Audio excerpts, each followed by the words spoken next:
जय जगन्नाथ सांग मैंने मा रुsei घर को आपण मानू बहुत बहुत स्वागत। चलतु देखा आज रेसिपी कौन। प्रथमे मु दुईटा बैगण नहीं बैगण को तार चुप्पा बाहर कर छोट छोट पीस करी काटी हलदी पानी रे भलसे धोई नहीं से स्वाद अनुसार लुण जीरा अल्प हेंगु हलदी गुंड काश्मीर लंका गुंड कस्तूरी मेथी पत्र आउ किसी कॉर्नफ्लावर दे भलसे गोलई नबा। भलसे गोलई हो गला कढ़ई रे अल्प तेल दबा तेल पूरा गरम हो गले से बैगण गुड़ा को देदबा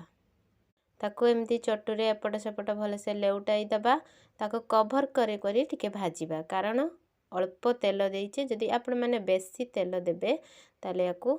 आ ढांकुणी रे ढांकीबा को पड़िबनी। हमर एठी बैगण तक सब भाजी हो गला ताको साइड रे रखी दबा कढ़ई रे अल्प सोरिष तेल दबा जीरा फोड़न दबा कंचा लंका अदा छेंचा को अल्प देई द कि ताको टिके भाजीबा तापरे दबा अल्प टमाटो केचप देई ताको टिके कसी होला परे बैगण तक दे दबा लास्ट रे धनिया पत्र दे दबा रेडी हो गला हमर ए रेसिपी। जदि ए रेसिपी रो ना जानिछंती कमेंट माध्यम रे कहबे प्लीज सब्सक्राइब